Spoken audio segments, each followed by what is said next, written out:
Nesta edição do Trabalho Legal, você vai ver. Procuradores do MPT visitam venezuelanos em abrigo de Brasília.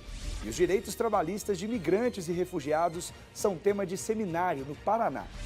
A entrevista no estúdio é sobre o projeto do MPT Terceirização Sem Calote. Tudo isso e muito mais você confere a partir de agora.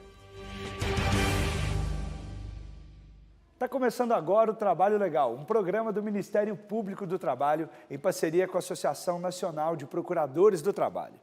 O Ministério Público do Trabalho participou de um seminário no Paraná para discutir os direitos trabalhistas e a participação social de migrantes e refugiados no Brasil. Argenis deixou para trás a vida na Venezuela e veio em busca de oportunidades no Brasil. Ele diz que, ao chegar, achou o país despreparado para receber os migrantes. No começo, a quantidade de pessoas que estava vindo não era tão alta, mas depois eu acho que todo mundo percebeu que o Brasil realmente não estava tão preparado para receber tanta gente. Meu currículo chamou a atenção de muitas pessoas, né? Já tive bons empregos e também porque morei fora da Venezuela, em outros países também. Estive no Paraguai, na Argentina, na Guiana Inglesa, no Caribe também. Então, é uma longa história, na verdade. Então, sempre tive oportunidade, mas não é fácil, é muito difícil. Até fevereiro desse ano, 38 mil pessoas cruzaram a fronteira para fugir da crise econômica e política na Venezuela. As formas de lidar com esse fluxo migratório foram o tema central do seminário Migração, Refúgio e Direitos Trabalhistas, organizado em Foz do Iguaçu, na região de fronteira com o Paraguai e a Argentina. O evento teve a participação do MPT e de especialistas e autoridades regionais ligadas ao tema. O Ministério Público do Trabalho percebeu que o acolhimento à população venezuelana está falho justamente na questão da empregabilidade, né? Nós temos, mal ou bem, estamos oferecendo abrigamento, né? Eventualmente estamos oferecendo um transporte, eventualmente, né, para regiões em que haja mais oportunidades de emprego, mas não estamos desenvolvendo uma política de empregabilidade. E aí eu não digo apenas de encaminhamento a empregos, mas eu digo uma política de empregabilidade geral, desenvolvida também para os brasileiros. O tema abordado pela procuradora vai de encontro às ações realizadas pelo MPT. Atualmente, o órgão acompanha de perto a recepção e acolhimento dos venezuelanos em território brasileiro, visando a garantia dos direitos humanos e trabalhistas dos mesmos. O Ministério promove também programas que oferecem a qualificação profissional de imigrantes e refugiados e apoia campanhas de combate à xenofobia. Tatiana é coordenadora do programa Política Migratória e Universidade Brasileira, da Universidade Federal do Paraná. O programa, que tem o apoio do MPT, oferece várias atividades aos migrantes e refugiados. A parceria entre o programa Política Migratória Universidade Brasileira e o Ministério Público do Trabalho, ela já vem acontecendo há 4 anos. Ela nasceu de um acordo formal celebrado entre as duas entidades e é através desse convênio que o Ministério Público Federal faz repasses de alguns recursos decorrentes de multas, de CATs, e dentro da universidade esses recursos são integralmente passados para os migrantes refugiados. Em abril, o MPT divulgou nota técnica enviada ao governo federal, com recomendações para lidar com a migração de venezuelanos. O objetivo é garantir aos estrangeiros o acesso ao mercado de trabalho e proteção contra propostas abusivas de emprego. Nós alertamos basicamente sobre 2 pontos essenciais. Primeiro, essa ausência de uma política de empregabilidade, que eu já comentei, e segundo, o risco de permitir que os migrantes sejam vulnerabilizados nas alternativas informais que são oferecidas. Porque informalmente existem pessoas que oferecem possibilidades de trabalho e aí, sem o controle de nenhum órgão estatal, o risco de que essa oferta seja um engano e que essa pessoa seja levada para situações de trabalho indigno ou inclusive de trabalho escravo é muito grande. É um risco que o Brasil não devia assumir. A procuradora do MPT no Paraná, Cláudia Honório, falou sobre os instrumentos de estímulo à participação social dos migrantes. Para ela, o primeiro passo é pensar em formas de acabar com a exclusão social destes estrangeiros. O Ministério Público do Trabalho age a partir de denúncias de irregularidades. Então, assim que tomamos conhecimento de situações irregulares de trabalho, nós iniciamos a investigação e também atuamos com a promoção social, que é o Ministério Público indo até os locais em que os migrantes estão para a promoção do trabalho com dignidade. O Paraná recebeu um grande número de trabalhadores migrantes, é um estado que mais emprega trabalhadores migrantes aqui na região sul. O que se tem percebido que inicialmente os trabalhadores migrantes foram para regiões de características muito de origem europeia, então eles sofreram uma discriminação muito grande em determinados municípios e estão aos poucos se instalando em municípios com maior diversidade étnica, né? E tem encontrado uma acolhida até que relativamente boa, mas ainda falta muito para avançar. No mês passado, 50 venezuelanos chegaram a Brasília e o MPT foi checar as condições em que eles estão vivendo na capital federal. Essa casa no bairro da Asa Norte é o novo endereço dos 50 venezuelanos que chegaram a Brasília no fim de julho. Aqui funciona o abrigo Aldeias Infantis SOS. Por meio de um ofício, o MPT pediu à instituição uma lista com a documentação atualizada dos estrangeiros e as procuradoras do MPT vieram conferir as condições em que o grupo está vivendo. A gente está acompanhando o processo de interiorização desses venezuelanos. Estamos verificando todos os abrigos, inclusive esse. Abrigos em São Paulo, abrigos no Rio de Janeiro, abrigos em Pernambuco. As procuradoras constataram que as condições de moradia do abrigo são adequadas e que a documentação dos estrangeiros está regularizada. Segundo a coordenadora da fiscalização, Janine Rego de Miranda, a Agência da ONU para Refugiados, a Acnur, está dando apoio aos imigrantes. A procuradora do MPT ressalta que falta envolvimento do governo federal. Na verdade, não existe nenhum acompanhamento desses venezuelanos, o que foi observado, do governo. Eles informaram também de que nenhum órgão de governo compareceu aqui na instituição. As visitas aos abrigos são feitas por procuradores do Grupo Especial de Atuação Finalística do MPT, que foi criado para acompanhar a situação dos venezuelanos no Brasil. Os procuradores querem saber se o governo federal está cumprindo o compromisso de oferecer capacitação profissional e condições mínimas para evitar que os migrantes sejam explorados. É uma grande preocupação do Ministério Público, né? Inclusive no âmbito do Ministério Público nós temos a CONAET, que se preocupa com esse recorte, né? Com essa prevenção e também repressão de situações de trabalhadores em condição análoga de escravo, que nós viemos aqui também com esse objetivo, de poder identificar se eventualmente há riscos ou submissão real desses trabalhadores a essa condição. Além desse abrigo em Brasília, o MPT já visitou abrigos em Manaus, Cuiabá e São Paulo. Nossa preocupação é justamente verificar se toda a inserção no mercado de trabalho está sendo feita de forma adequada. O Ministério Público também está verificando se o governo está cumprindo uma ação, né, um acordo judicial que eles firmaram junto à vara lá do Acre, na época dos haitianos, onde ele se comprometeu a trabalhar o eixo com relação à inserção.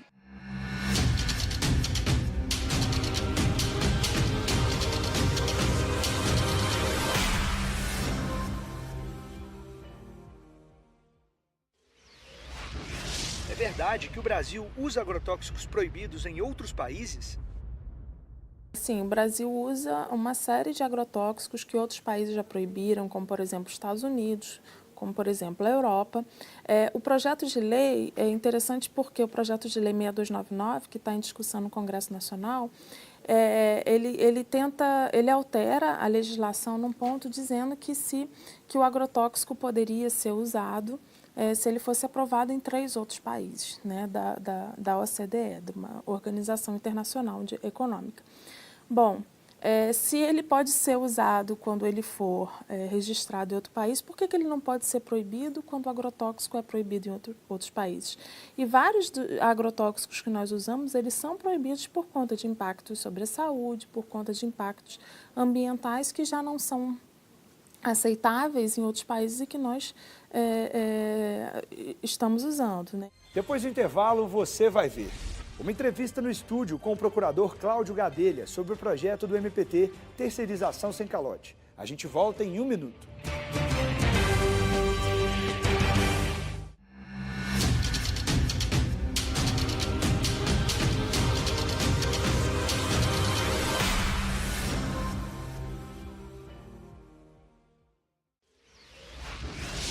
O projeto de lei que flexibiliza as regras sobre agrotóxicos cria mecanismos para o cancelamento de registros de produtos que se mostrem nocivos à saúde? Não, muito pelo contrário. O projeto de lei 6299, ele acaba com um artigo da nossa lei de 1989, que proíbe o registro de produtos que causem câncer, que causem mutação no material genético, problemas reprodutivos, problemas hormonais. Então, em tese, hoje, esse tipo de efeito leva à proibição de um agrotóxico.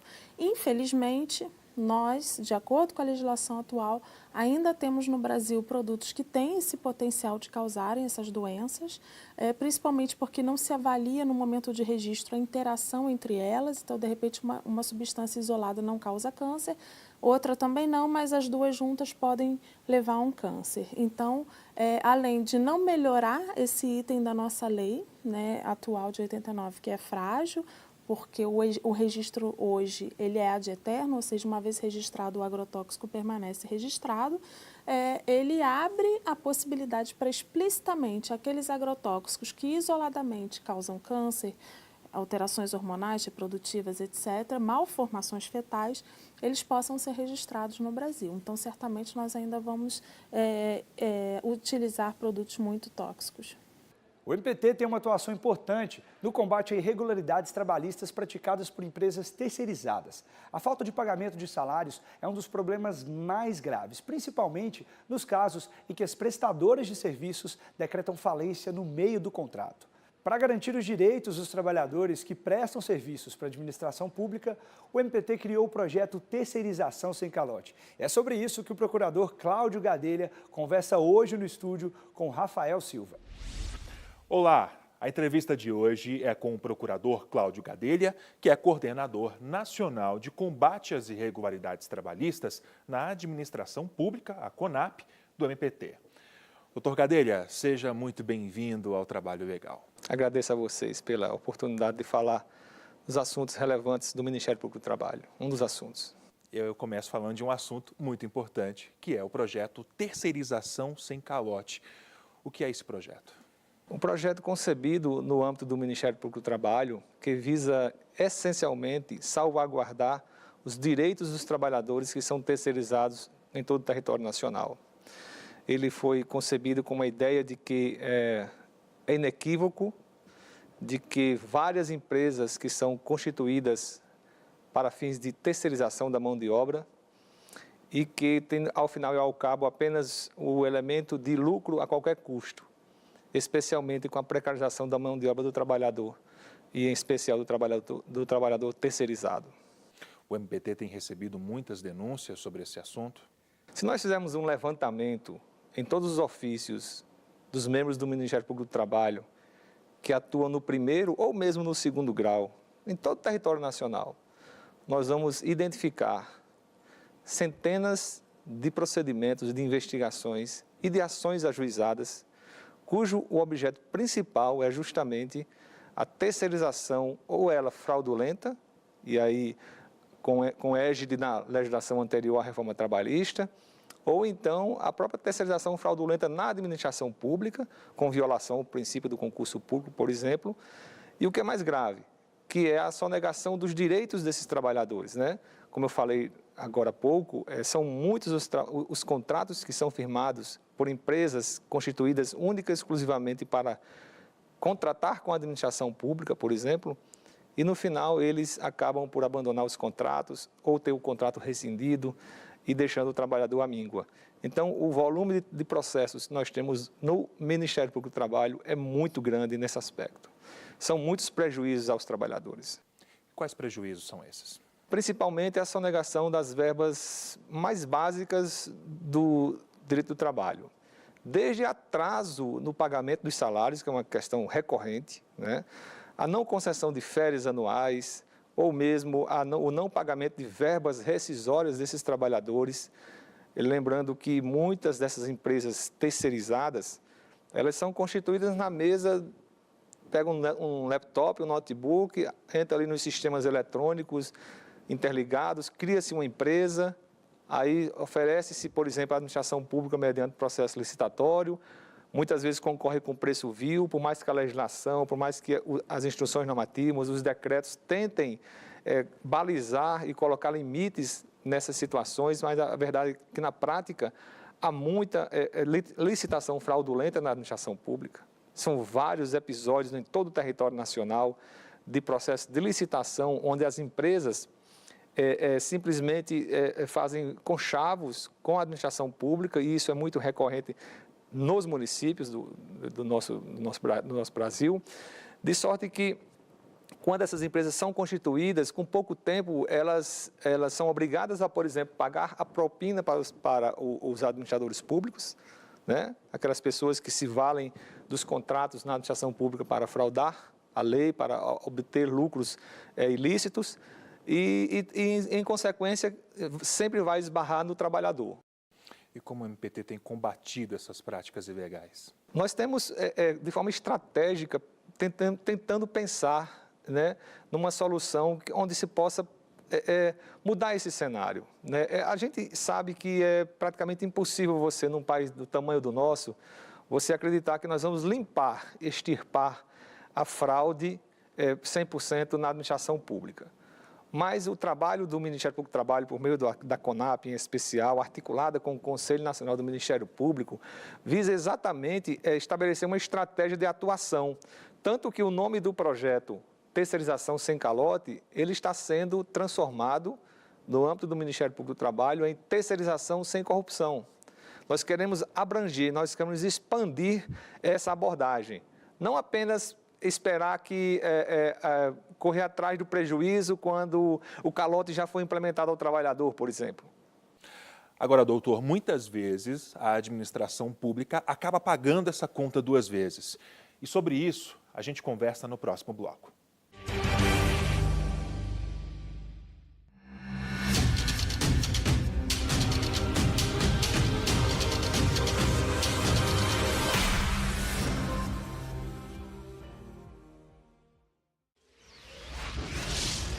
Lavar os alimentos tira o risco de contaminação pelos agrotóxicos?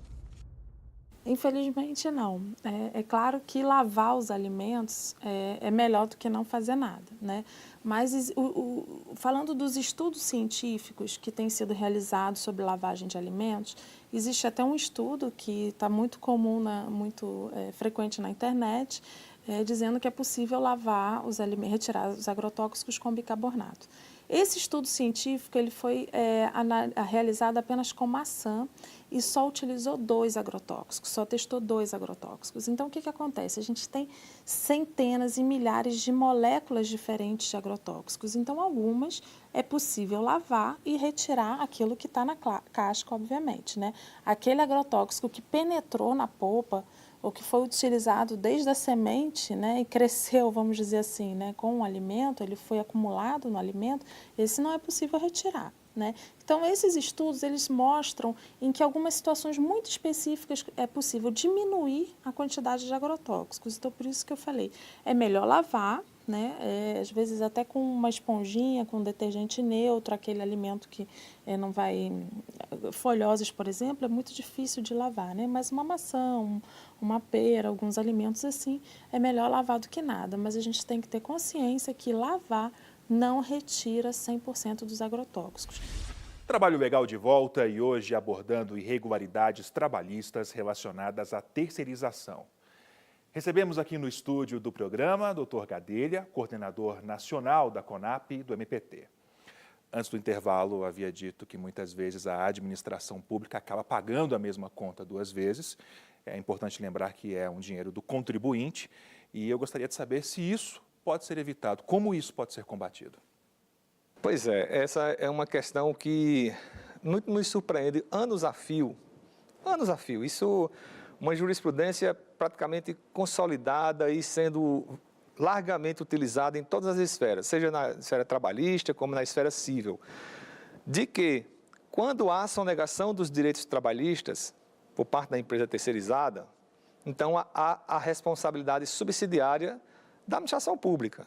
Ora, se você é administração pública, você contrata uma empresa para prestar serviço em seu favor, uma empresa terceirizada, e essa empresa é mais uma daquelas de fachada, nega direitos dos trabalhadores, e ele, quando se vê prejudicado, ajuiza uma ação trabalhista na Justiça do Trabalho, por exemplo, ele tem que tentar resguardar os seus direitos.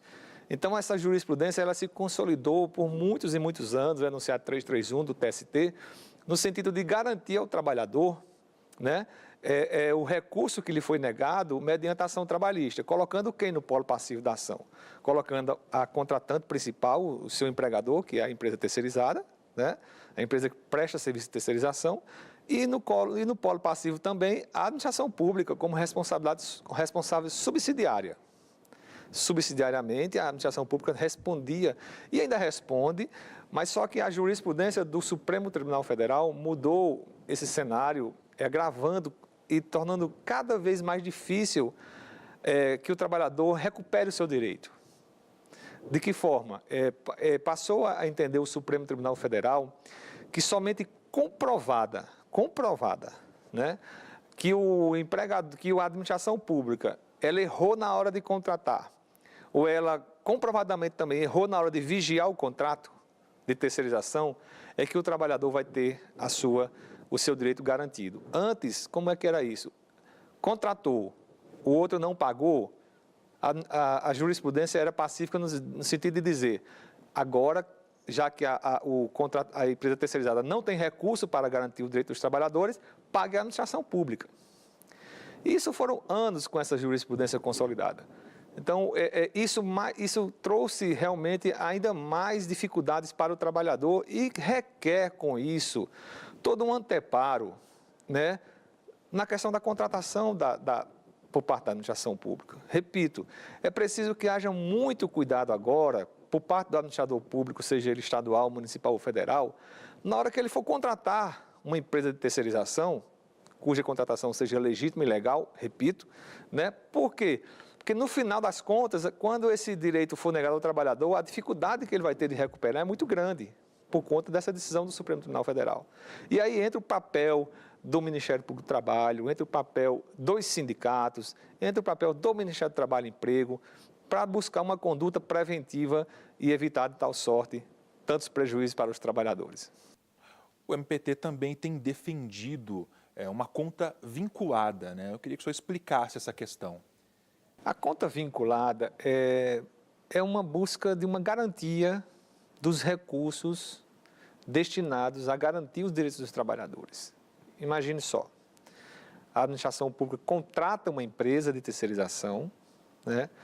E um percentual desse valor contratado, hoje previsto na Instrução Normativa número 2 de 2017 do Ministério do Planejamento do Governo Federal, ela prevê que um percentual, né, daquele valor do contrato que é firmado entre a administração pública e a empresa deve ser guardado, vamos dizer assim, depositado em conta especial, uma conta vinculada, que é para que esses direitos dos trabalhadores contratados venham a ser garantidos no final do contrato, por exemplo. Ou então, no caso de rescisões contratuais, pode haver, por exemplo, a rescisão de um contrato entre a terceirizada e a administração pública por interesse da administração, a administração pública não tem mais interesse naquela empresa, naquele contrato.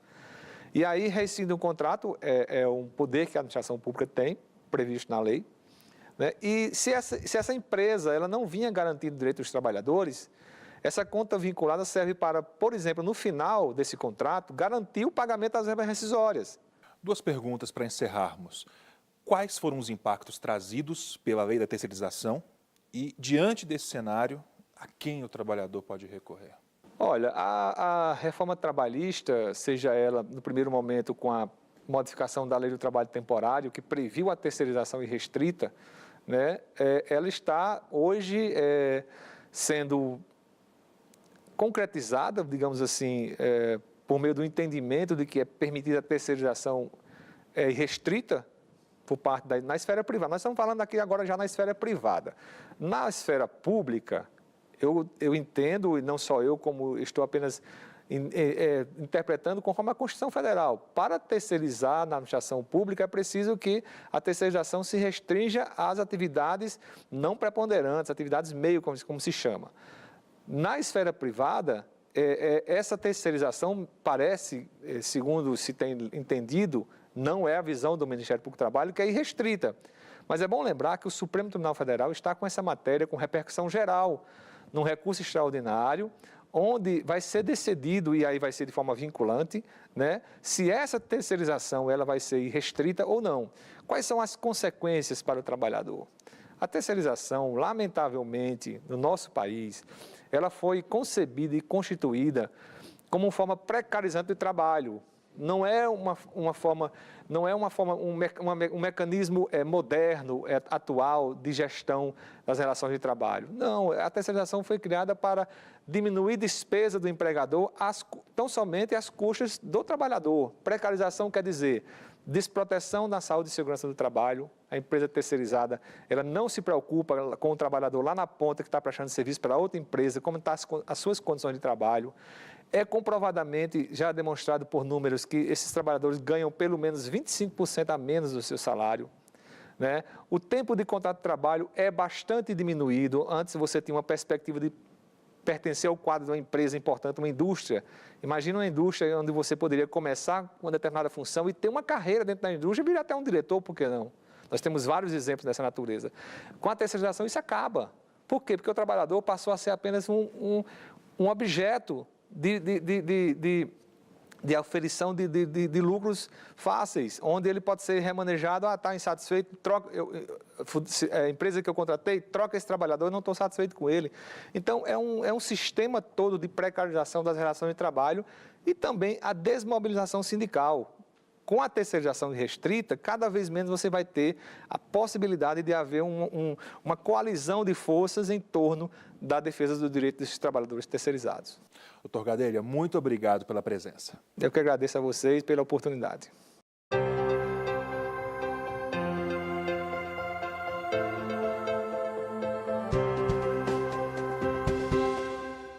Olá! No MPT Indica de hoje, você vai conhecer o conteúdo de um dos textos do livro Discriminação e Sistema Legal Brasileiro. Autora do texto, a Procuradora do Trabalho, Valdirene Assis. Bom, essa obra do TST ela é fruto de um seminário que foi promovido sobre enfrentamento, combate à discriminação. Nós tivemos a abordagem não só da questão do negro, como, por exemplo, a questão da pessoa com deficiência, e na oportunidade, inclusive, foi o doutor Ricardo Tadeu, então membro do MPT, que compôs a mesa sobre pessoa com deficiência, e eu fui indicada para representar o Ministério Público nessa outra mesa. Desse seminário, na resultante dos trabalhos, cada palestrante foi incumbido de produzir um artigo relativo à sua fala. E naquele momento a minha apresentação era sobre o enfrentamento do racismo nas relações de trabalho. E foi sobre esse objeto que eu me ocupei e o artigo versa sobre isso.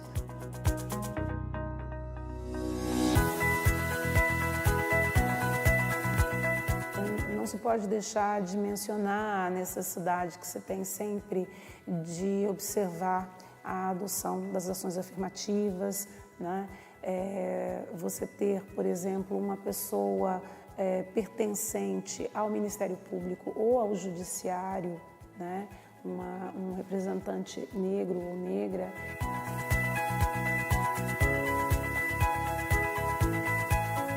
A obra ela é recomendada para todas as pessoas que se preocupam com as questões relativas ao enfrentamento e combate a toda forma de discriminação.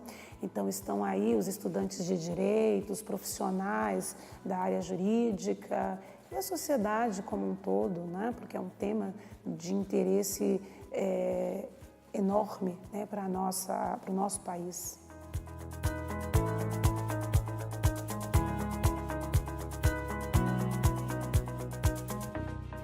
Antes de encerrar, lembro que a sua contribuição é muito importante para a gente. Por isso, sugestões de reportagens podem ser enviadas para trabalholegal.pautas@gmail.com. Agora, para acompanhar as ações do Ministério Público do Trabalho, basta acessar o portal www.mpt.mp.br e também as nossas redes sociais. Obrigado pela audiência e nos vemos na semana que vem. Tchau!